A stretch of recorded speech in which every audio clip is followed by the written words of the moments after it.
കുട്ടികൾക്കൊക്കെ വളരെയധികം ഇഷ്ടപ്പെടുന്ന റെസിപ്പിയാണ്. മധുരത്തോടുള്ള റെസിപ്പി. പഴംപൊരിക്കൊക്കെ അരിയണ പോലെ ഇത് ചെറുതായിട്ട് നീളനെ അരിഞ്ഞെടുക്കുക കേട്ടോ. തിന്നായിട്ട് അരിഞ്ഞെടുക്കുക. നെയ്യ് 1 ടീസ്പൂൺ ഒഴിച്ചു കൊടുക്കുന്നുണ്ട്. അപ്പോൾ നമ്മൾ ഓരോ പഴം എടുത്തിട്ട് റോസ്റ്റ് ചെയ്തെടുക്കണം കേട്ടോ. അതേപോലെ നെയ്യ് ഒഴിച്ചു കൊടുത്തിട്ട് അപ്പോൾ 2 പഴമാണ് ഞാൻ ഇതേപോലെ സ്ലൈസ് ചെയ്തെടുത്തിരിക്കുന്നത് കേട്ടോ. അപ്പോൾ അത് ഒന്നും മുരിഞ്ഞ് വന്നിട്ടുണ്ട്. നമുക്ക് മറിച്ചിട്ട് കൊടുക്കാം. നല്ലപോലെ മുരിയണമെന്നില്ല കേട്ടോ. അപ്പോഴേക്കും നമുക്കൊരു കൂട്ട് തയ്യാറാക്കി എടുക്കണം. അതിന് വേണ്ടി ഞാൻ മിക്സർ ജാർ എടുത്തിട്ടുണ്ട്. ഇനി ഇതിലേക്ക് 1 കപ്പ് മൈദ എന്ന അളവിൽ ഞാൻ ഇട്ട് കൊടുക്കുന്നുണ്ട് കേട്ടോ. 1 മുട്ട ഒഴിച്ചു കൊടുക്കുക. 1 കപ്പ് മൈദ എന്ന അളവിലാണല്ലോ എടുത്തത്. അപ്പോൾ അതിലേക്ക് 1 കപ്പ് അളവിൽ ഇതിൽ തന്നെ ഞാൻ വെള്ളം ഒഴിച്ചു കൊടുക്കുന്നുണ്ട് കേട്ടോ. ആവശ്യത്തിനുള്ള കുറച്ച് ഉപ്പിട്ട് കൊടുക്കുക കേട്ടോ. കുറച്ചിട്ട് കൊടുത്താൽ മതി. ഇനി ഇതിലേക്ക് വേണ്ടത് പഞ്ചസാരയാണ്. അപ്പോൾ നമുക്ക് 2-3 ടീസ്പൂൺ എന്നളവിൽ പഞ്ചസാര ഇട്ട് കൊടുക്കുക കേട്ടോ.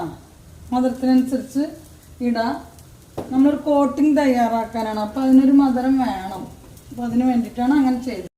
ഇനി ഇതിലേക്ക് ഒരു നുള്ള് മഞ്ഞൾപ്പൊടി ഇട്ട് കൊടുക്കുക കേട്ടോ. ഒരു നുള്ള് മഞ്ഞൾപ്പൊടി ഇട്ട് കൊടുക്കുക. ഒരു കളറിന് വേണ്ടിയിട്ടാണ് കേട്ടോ. ഈ കോട്ടിങ്ങിന് ഒരു കളറിന് വേണ്ടിയിട്ടാണ് മഞ്ഞൾപ്പൊടി ഇട്ട് കൊടുക്കുക. മിക്സിംഗ് ഒക്കെ കറക്റ്റ് ആവാൻ വേണ്ടിയിട്ട് അരച്ചെടുത്തിട്ട് വരാം.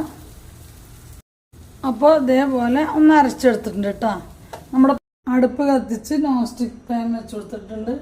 ഇനി ഇതിലേക്ക് നമുക്ക് 1 ടീസ്പൂൺ എന്ന അളവിൽ നെയ്യ് ഒഴിച്ചു കൊടുക്കുക. ഒരു 1/4 മൂടി തേങ്ങ ചിരകിയത് ഇട്ട് കൊടുക്കുക. കുറച്ച് അണ്ടിപ്പരിപ്പ് മുന്തിരി ഇട്ട് കൊടുക്കുക കേട്ടോ.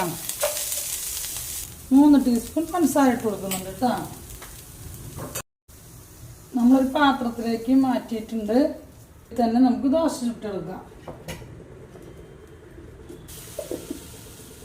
നമുക്ക് എല്ലാവരും നാണ വരെ ഒന്ന് ചുറ്റിച്ചെടുക്കാം. ഇതേപോലെ ഓരോ പഴം വെച്ച് കൊടുക്കാം കേട്ടോ. കൂട്ട് ഇതിലേക്ക് ഇട്ട് കൊടുക്കാം. നമുക്ക് ഇതേപോലെ ഒരു അറ്റം ഇതേപോലെ ഓരോ ഭാഗമായിട്ട് റോൾ ചെയ്തെടുക്കാം. ഈ റെസിപ്പി ഇഷ്ടപ്പെട്ടാൽ സബ്സ്ക്രൈബ് ചെയ്യാനും ലൈക്ക് ചെയ്യാനും കമൻറ്റ് ചെയ്യാനും മറക്കരുത് കേട്ടോ.